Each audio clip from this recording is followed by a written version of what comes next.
جذبے سے نہیں لیا جاتا، ان کا نام برائی کے طور پہ لیا جاتا ہے۔ یہ تو اس صورت کا ہو گیا شان نزول۔ اس صورت کی فضیلت کیا ہے؟ حدیث میں آتا ہے، صحابہ کہتے ہیں کہ ہم بیٹھے ہوئے تھے رسول اللہ صلی اللہ علیہ وسلم کے ساتھ مسجد میں، آپ صلی اللہ علیہ وسلم پر ایک دم کچھ غنودگی سی طاری ہوئی، بے ہوشی کی کیفیت طاری ہوئی جیسے وحی میں ہوتی تھی۔ تو اس کے بعد جب آپ صلی اللہ علیہ وسلم بالکل بیدار ہوئے ہیں، نارمل حالت میں آپ صلی اللہ علیہ وسلم آئے ہیں، تو بڑے خوش تھے، اور آپ صلی اللہ علیہ وسلم نے اس صورت کی تلاوت کی۔ اللہ کے نبی پر جب وحی آتی تھی نا، تو جیسے ہی آپ صلی اللہ علیہ وسلم ہوش کی حالت میں آتے تھے تو فوراً ان آیتوں کی تلاوت شروع کر دیا کرتے تھے تاکہ میں بھول نہ جاؤں۔ تو آپ نے فوراً بسم اللہ الرحمن الرحیم پڑھا اور انا اعطیناک الکوثر فصلی لربک وانحر ان شانئک هو الابتر، یہ آیتیں نازل ہوئیں اور آپ نے فوراً ان آیتوں کی تلاوت شروع کر دی۔ جب یہ شروع ہوئی تو صحابہ نے پوچھا یہ کوثر کیا چیز ہے؟ آپ صلی اللہ علیہ وسلم نے فرمایا میرے رب نے مجھے بشارت دی ہے کہ قیامت کے دن مجھے ایسی نہر ملے گی، وہ نہر ایسی ہے کہ اس کے جو پیالے ہیں جس سے لوگ پانی پئیں گے وہ چاندی کے ہیں، اور ان کی تعداد ان پیالوں کی گلاسوں کی اتنی ہے جیسے آسمان کے ستارے، اور اس نہر کا پانی برف سے زیادہ سفید ہے اور شہد سے زیادہ میٹھا ہے، اور میری امت میں کوئی بھی اس کا پانی پیے گا تو اسے کبھی بھی پیاس نہیں لگے گی۔ میدان حشر میں جو لوگوں کا سب سے بڑا مسئلہ ہوگا وہ پیاس ہوگا، سب سے بڑا مسئلہ، اور کہتے ہیں سمندروں کا پانی بھی اگر پی لے کوئی ساتوں سمندروں کا تو اس کی پیاس نہیں بجھے گی۔ تو میرے اللہ نے مجھے یہ نہر دی ہے، جو میرا امتی اس سے پی لے گا اسے کبھی بھی ہمیشہ کے لیے اس کی پیاس ختم ہو جائے گی۔ پھر آپ صلی اللہ علیہ وسلم نے فرمایا اسی موقع پر اسی حدیث میں کہ کچھ میری امتی آئیں گے حوض کوثر سے پانی پینے کے لیے، فرشتے انہیں وہاں سے ہٹائیں گے، دھتکاریں گے، میں کہوں گا کہ یہ میرے امتی ہیں، تو فرشتے کہیں گے کہ آپ کو علم نہیں ہے ما احدثوا بعدک، کہ انہوں نے آپ کے بعد بدعتیں ایجاد کر لی تھی، ہیں تو آپ کے امتی مگر انہوں نے آپ کے دین میں تبدیلیاں کر لی تھی، جو دین آپ ان کو دے کر گئے تھے اس پر انہوں نے قناعت نہیں کی، اپنی طرف سے اس میں اضافے کیے، ایڈیشن کہتے ہیں نا، بہت ساری چیزیں بڑھا لی انہوں نے۔ تو اس میں وعید بھی آپ صلی اللہ علیہ وسلم نے بتا دی کہ حوض کوثر سے بدعتی کو پانی پینے کی توفیق نہیں ملے۔ بنت صادق کراچی سے، اگر ایک شخص کی 2 بیویاں ہوں اور وہ نان نفقہ اور راتوں میں برابری کرتا ہو، لیکن ایک سے محبت کا اظہار زیادہ کرتا ہو اور ایک سے کم، تو کیا یہ بیویوں میں عدل ہوا؟ دیکھیں یہ تو غیر یعنی اپنی اختیار میں نہیں ہے، بعض دفعہ ہو سکتا ہے ایک بیوی سے زیادہ محبت ہو، وہ زیادہ خدمت کرتی ہے، وہ زیادہ جو ہے وہ اطاعت کرتی ہے، تو نیچرلی انسان کو اس کی طرف دل زیادہ مائل ہوگا، تو یہ اس میں کوئی حرج نہیں ہے، دل اختیار میں نہیں ہے انسان کے، لیکن بلا وجہ ایک سے کو زیادہ محبت کا اظہار کرنا، ایک کو کم کرنا، اور دوسری کو یہ پتہ بھی ہو کہ ادھر محبت کا اظہار زیادہ کرتا ہے، تو یہ چیز نفرتوں کا اور تکلیف کا ذریعہ بنتی ہے۔ تو اگر ایک کے ساتھ محبت کا اظہار زیادہ کر بھی رہا ہے تو دوسرے کو آ کے نہ بتائے کہ مجھے اس سے زیادہ محبت ہے، تم سے کم محبت ہے، یہ پھر حماقت ہوگی، بے وقوفی اور اپنے گھر میں فساد ڈالنے والی بات ہوگی۔ انڈیا سے کسی نے پوچھا ہے اگر استاد اجازت دے تو نقل کرنا جائز ہے؟ نقل کرنا غلط کام ہے بھائی، استاد اجازت دے یا نہ دے، استاد بھی غلط کر رہا ہے اگر نقل کی اجازت دے رہا ہے۔ آل نبی، یہ کسی نے نام ہی آل نبی ہے، بابا مفتی صاحب کیا آل نبی نام ٹھیک ہے؟ آل نبی نام سے یہ وہم ہوتا ہے کہ شاید آپ نبی کی آل میں ہیں، تو اس لحاظ سے نامناسب کہا جائے گا اس کو، باقی نام رکھنے میں کوئی حرج نہیں ہے، نام میں صفت کو ملحوظ نہیں رکھا جاتا۔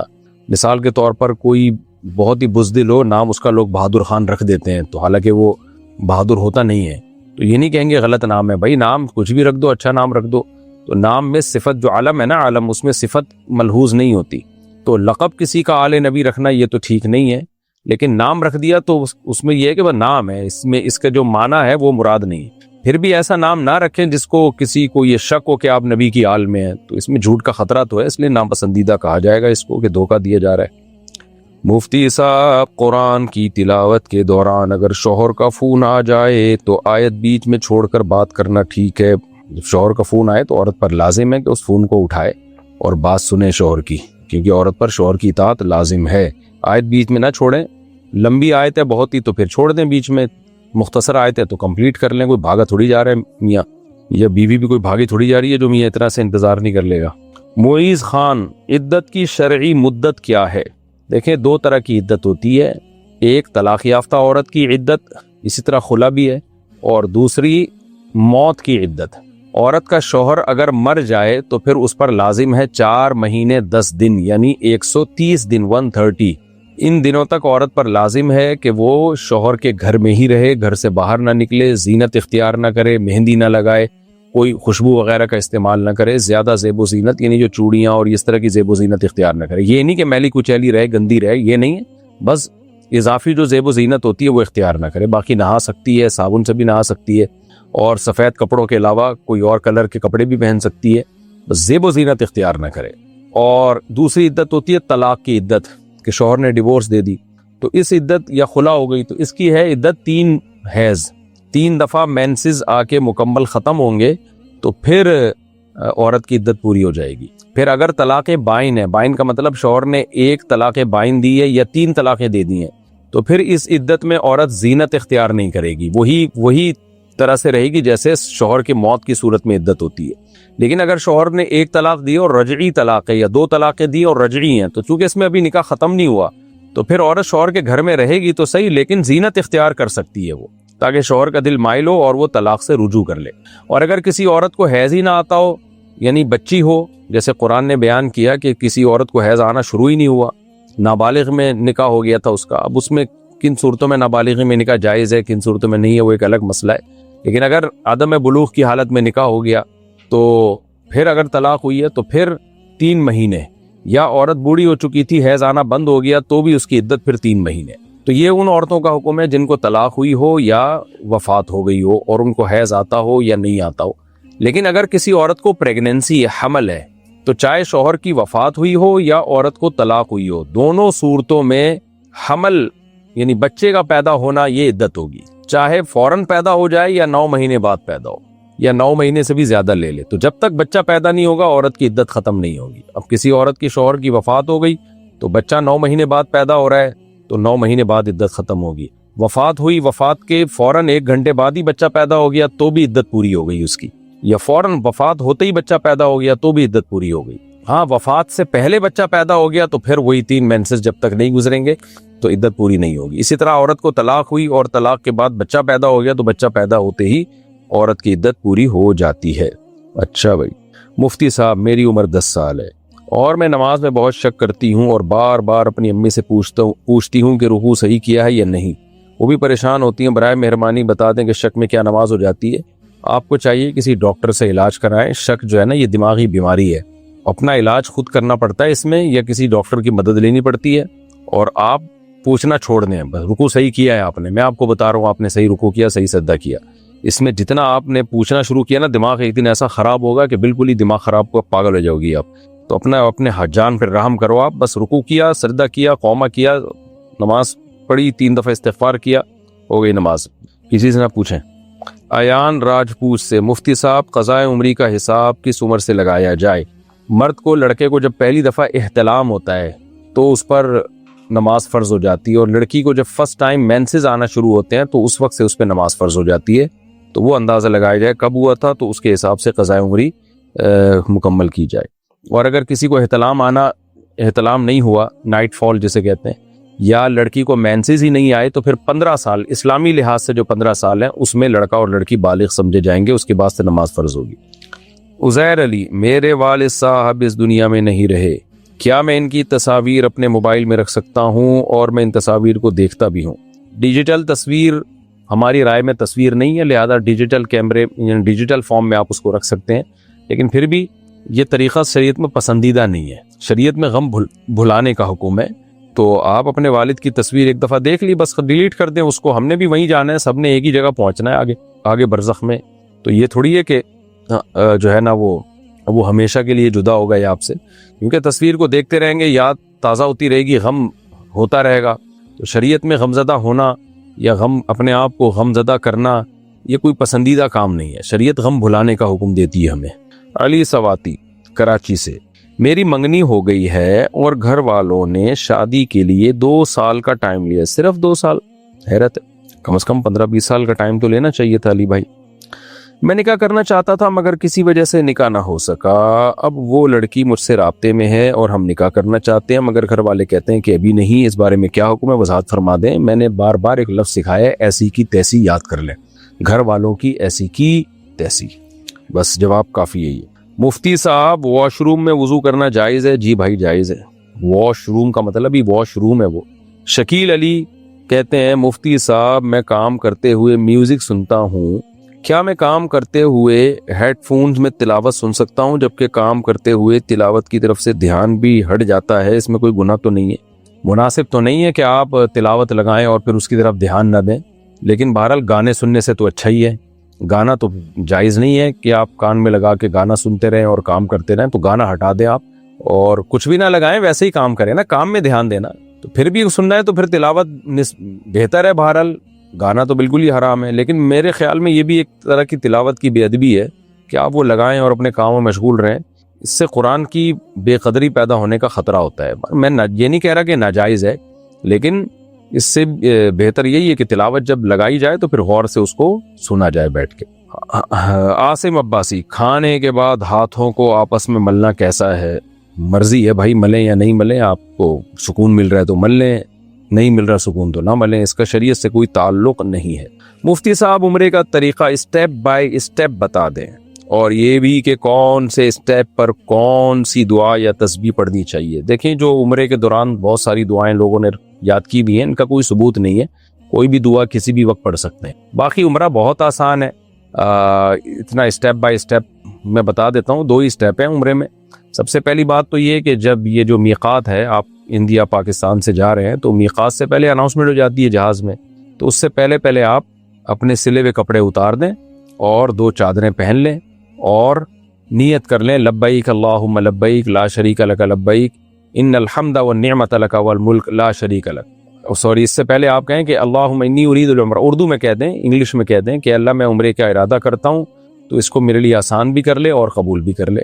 یہ جب آپ نے کہا تو آپ احرام میں داخل ہو گئے، پھر سلا ہوا کپڑا آپ نے نہیں پہننا، تو پھر میقات آپ اسی طرح کراس کر جائیں۔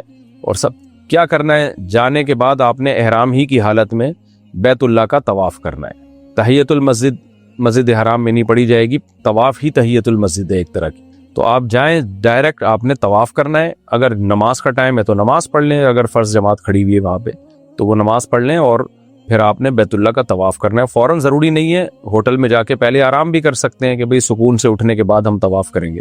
تو طواف کر لیا، اس کے بعد 2 رکعت نفل پڑھ لیے جو طواف کے نفل ہیں۔ اس کے بعد آپ نے، اگر مکروہ وقت ہے تو وہ نفل بعد میں بھی پڑھے جا سکتے ہیں، اس وقت چھوڑ دیے جائے۔ اس کے بعد جا کے آپ نے صفا اور مروہ کی سعی کر لی، 7 چکر لگا لیے، تو یہ اس سے آپ کا عمرہ ہو گیا۔ اور اس کے بعد بال کٹوا لیے، کم سے کم 1/4 بال سر کے کاٹنا لازم ہے، اور 1 انگلی کے پورے کے برابر بال۔ آج کل لوگ اتنے سے چھٹیاں کاٹ دیتے ہیں، اس سے احرام سے نہیں نکلتے۔ یا تو ٹنڈ کرا لیں، یا بڑے بال ہیں تو 1 پوروں کے برابر کاٹ لیں تو بھی ٹھیک ہے۔ اچھا، اس دوران کیا کرنا ہے بھائی؟ صفا مروہ پہ لمبی لمبی دعائیں مانگے اللہ تعالیٰ سے، یہ سنت عمل ہے۔ بیت اللہ پہ جب پہلی نظر پڑے تو خوب لمبی دعائیں مانگے۔ پہلی نظر کا مطلب یہ نہیں کہ بس نظر پڑی اب آپ ہل ہی نہیں سکتے وہاں سے، تو نظر پڑنے کا مطلب کنٹینیو چلتے رہیں، طواف سے پہلے بھی آپ دعا مانگ لیں تو وہ پہلی نظر ہی کہلائے گی۔ تو یہ آسان سا طریقہ ہے عمرے کا۔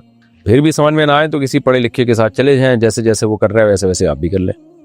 امید ہے آ گیا ہوگا سمجھ میں انشاءاللہ۔ اچھا بھائی، مفتی صاحب، رات میں گھر کے جانوروں کو کھانا دینا چاہیے یا نہیں، اس بارے میں ہمیں بتائیں۔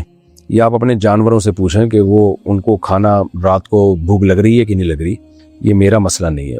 مجھ سے یہ پوچھیں کہ مفتی صاحب رات میں آپ کو کیسے پسند ہے کھانا رات میں یا نہیں پسند ہے؟ تو بھائی یہ جانوروں کے ماہرین سے پوچھو، یہ مجھ سے کیوں پوچھے ہو اللہ کے بندے۔ عورت ناپاکی کے ایام میں موبائل کی اسکرین پر اگر قرآن کھلا ہو تو اس کو ٹچ کر سکتی ہے؟ اختلافی مسئلہ ہے، غالباً بنوری ٹاؤن والے اس کو صحیح نہیں سمجھتے، مجھے یاد پڑتا ہے چند سال پہلے ان کا فتویٰ نظر سے گزرا تھا۔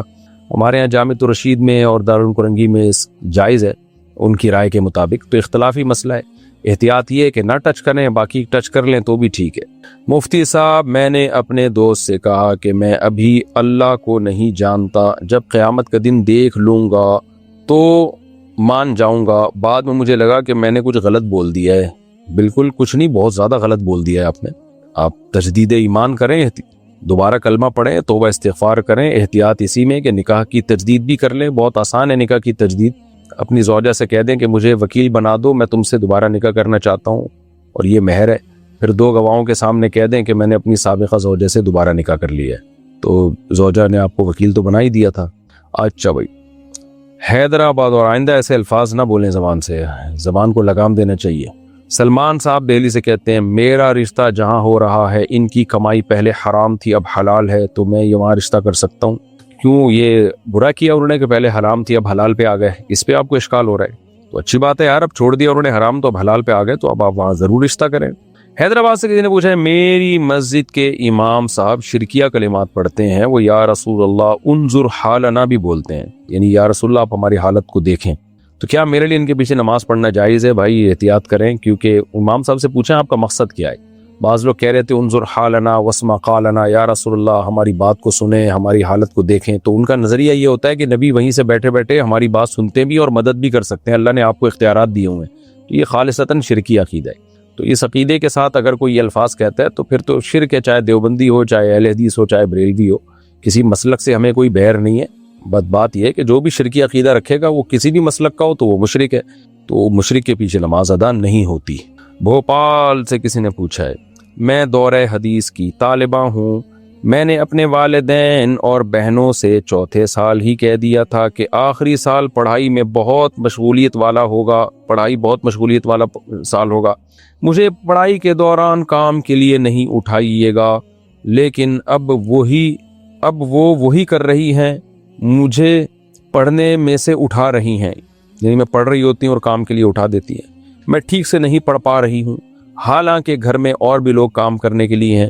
3-4 دن برداشت کرنے کے بعد میں نے آج غصہ ظاہر کر دیا تو والدین نے طعنہ دیا کہ یہی سیکھ رہی ہو مدرسے میں، اور دھمکی بھی دیتے ہیں کہ فون کرو مدرسے میں ان کی استانی کو، سب بتائیں گے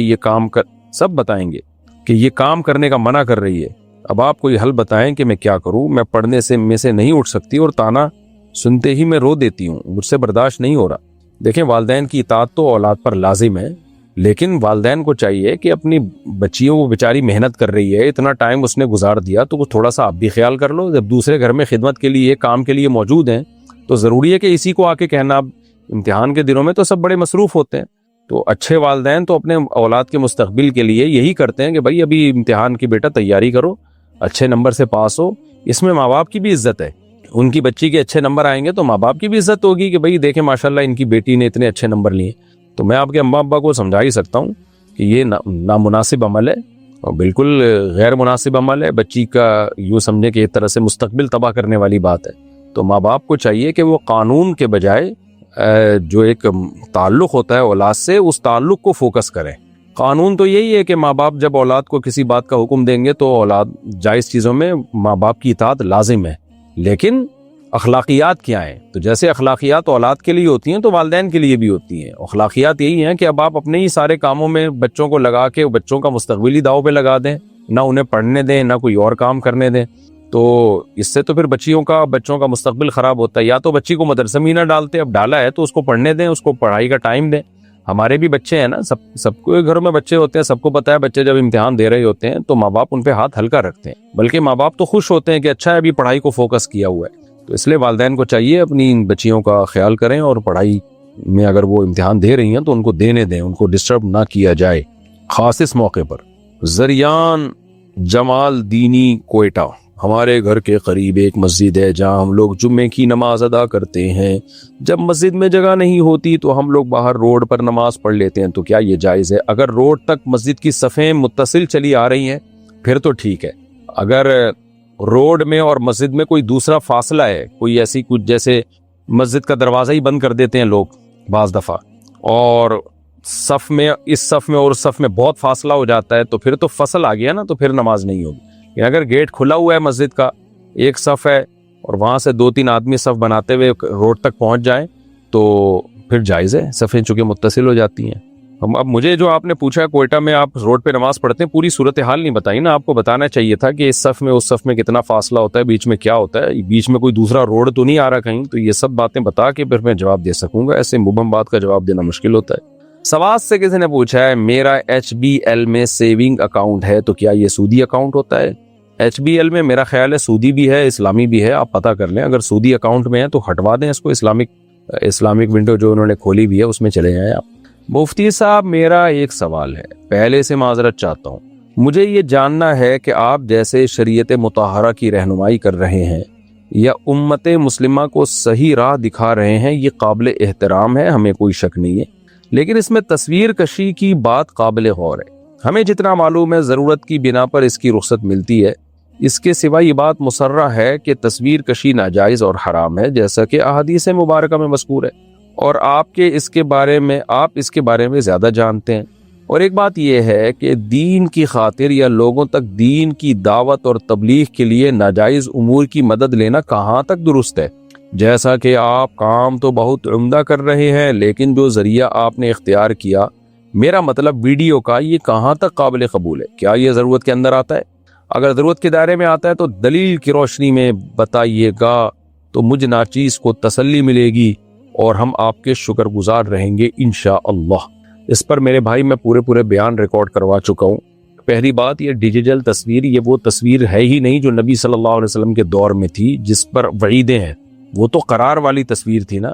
تو اس کے بارے میں شریعت خاموش ہے، اور اصل ہر چیز میں اباحت ہے۔ جب تک اس طرح کی چیزوں میں، تو جب تک ناجائز ہونے کی دلیل نہیں ہوگی اس کو جائز ہی کہا جائے گا۔ اور اہم بات یہ بھی ہے کہ تصویر کو حرام جو قرار دیا گیا ہے، مزاحات لخلق اللہ، اللہ کی تخلیق کی مشابہت، کہ مصور جو ہے اللہ کی تخلیق کی مشابہت کرتا ہے، کیونکہ چہرہ بنانا اللہ کا کام ہے، جبکہ یہ ڈیجیٹل تصویر میں کوئی صنعت سازی ہو ہی نہیں رہی ہے، مزاحات لخلق اللہ ہے ہی نہیں، اس میں تو وہی منظر جو اللہ کا بنایا ہوا ہے وہ آپ ڈیجیٹل کیمرے کی مدد سے دنیا کو دکھا رہے ہوتے ہیں۔ تو اس لیے ہم نے اس پہ بہت تحقیق کی ہے، جو ہماری رائے ہے وہی عمل ہو رہا ہے جو انسانی آنکھ کر رہی ہے، ڈیجیٹل کیمرہ وہی کام کرتا ہے، تو انسانی آنکھ جو کچھ کر رہی ہے اس کو تصویر تھوڑی کہا جاتا ہے، اس کو تو عین منظر کہا جاتا ہے، جو حقیقت ہے وہی ہے، یعنی الگ سے کوئی نئی چیز نہیں بن رہی۔ تو ڈیجیٹل کیمرہ بھی انسانی آنکھ کی کاپی ہے، تو لہٰذا یہ بھی وہی منظر دکھا رہا ہے۔ تبھی ہم ٹی وی میں اگر کوئی آتا ہے نا تو ہم یہ تھوڑی کہتے ہیں کہ فلاں کی تصویر ٹی وی میں آئی، ہم بلکہ یہ کہہ رہے ہوتے ہیں فلاں ٹی وی میں آیا۔ ابھی میں آپ کے سامنے میری جو یہ لیکچر چل رہا ہے، تو آپ یہ تھوڑی کہیں گے ہم نے مفتی صاحب کی تصویر دیکھی ہے جس میں وہ بیان کر رہے ہیں، آپ یہ کہیں گے ہم نے مفتی صاحب کو دیکھا ہے کیمرے میں۔ تو یہ کیمرہ اس اوریجنل ہی کو دکھا رہا ہوتا ہے، اس کی الگ سے کوئی تصویر نہیں بنا رہا ہوتا ہے۔ اس پہ بہت لمبی چوڑی بحث میں کر چکا ہوں، میں زیادہ ڈیٹیل میں نہیں جاتا۔ دوسری بات یہ، اگر مان بھی لیا جائے کہ یہ تصویر ہے تو پھر تصویر ضرورت میں جائز ہے۔ نبی صلی اللہ علیہ وسلم نے جس حدیث میں کتا پالنے کو حرام قرار دیا، اسی میں تصویر کو بھی حرام قرار دیا، لیکن کتا پالنا ہم دیکھتے ہیں بہت سی مصلحتوں کی خاطر جائز ہے، حفاظت کے لیے، شکار کے لیے۔ تو اس دور میں تصویر کی وہ مصلحتیں تھی نہیں جو اب ہیں، تو وہ مصلحتوں کے ہوتے ہوئے بھی تصویر حرام رہے گی کہ نہیں رہے گی، اس بارے میں حدیث خاموش ہے۔ تو جب خاموش ہوتی ہے حدیث تو پھر علماء اجتہاد کرتے ہیں، تو علماء کہتے ہیں کہ کتا پالنے میں جہاں شریعت نے جن چیزوں میں کتا پالنے کو جائز قرار دیا ہے نا، وہ اتنی سنگین نوعیت کی نہیں ہے جتنا یہ ڈیجیٹل تصویر کا استعمال۔ اگر آپ یہ استعمال نہیں کرتے تو آپ تو دین کی دعوت اور تبلیغ میں بہت صرف پیچھے نہیں، بے تحاشا پیچھے رہ جاؤ گے آپ۔ کفر کا منہ تو کھلا ہوا ہے، باطل لوگوں کا منہ کھلا ہوا ہے، باطل اسکالرز کا منہ کھلا ہوا ہے، وہ تو صبح و شام اپنی بات چند منٹوں میں وہ کروڑوں لوگوں تک پہنچا دیتے ہیں ڈیجیٹل کیمرے کا استعمال کر کے، اور آپ نہیں پہنچا پا رہے، تو مقابلہ کون جیتے گا؟ ظاہر ہے وہ لوگ جیتیں گے جو جدید ذرائع کو استعمال کر رہے ہیں۔ تو کیا ایسی صورت میں بھی تصویر کا استعمال حرام ہے؟ ظاہر نبی صلی اللہ علیہ وسلم کے دور میں یہ استعمال تھا ہی نہیں نا۔ تو ہم دیکھتے ہیں کہ جس حدیث میں کتا کو حرام قرار دیا پالنے کو، اسی میں تصویر کو بھی، لیکن پھر ہمیں کتے کے اس وقت صحیح استعمال بھی تھا، تو اس صحیح استعمال پر ہمیں حدیثیں ملتی ہیں کہ قرآن میں بھی ملتا ہے کہ شکاری کتے کا اللہ نے تذکرہ کیا، حفاظت کا کتا بھی آپ رکھ سکتے ہو۔ تو حفاظت اور شکار سے زیادہ اہم ضرورت ہے کہ اسلام کو دھسنے سے بچایا جائے، زمین میں دھسنے سے۔ تو یہ بات تو صحیح ہے کہ ناجائز کام کا استعمال دعوت اور تبلیغ کی نیت سے جائز نہیں ہے، لیکن کچھ کام ناجائز رہتے نہیں ہیں جب ان کی ضرورت ہوتی ہے۔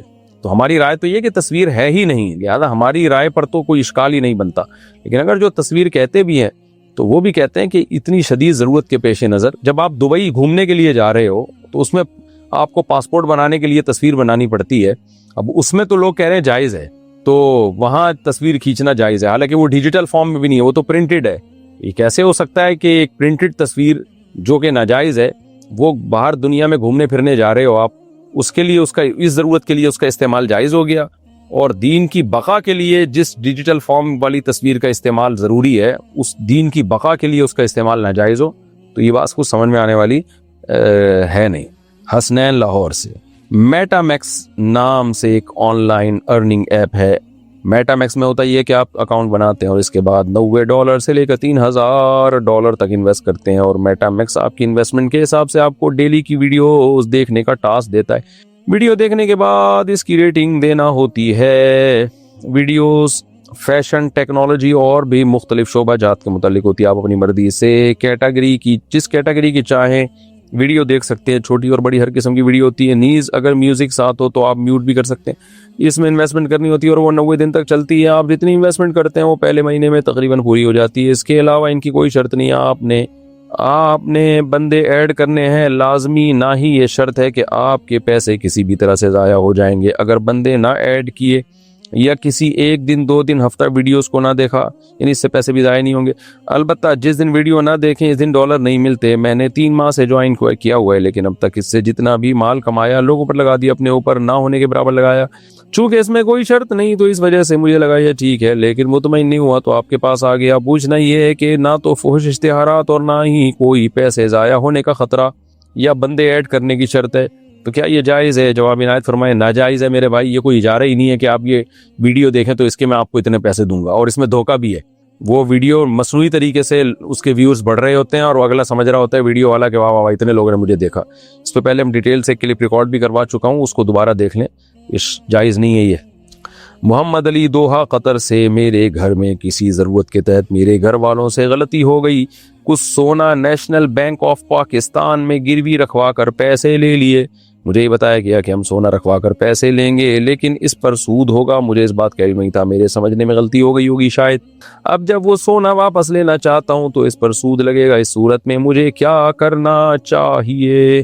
آپ سونا واپس لے لیں اور جو سود لگائے، اب سود جو بینک سے آپ کو اگر ملتا ہے تو وہ بلا نیت ثواب صدقہ کرنا پڑے گا، اور آپ نے جو دینا ہے تو وہ مجھ سے پوچھے بغیر بھی بینک آپ سے لے گا، وہ میرے مشورے پہ نہیں ہوگا. تو باقی ناجائز کام کیا توبہ استغفار کریں، آئندہ بینک سے سودی قرضہ نہ لیں.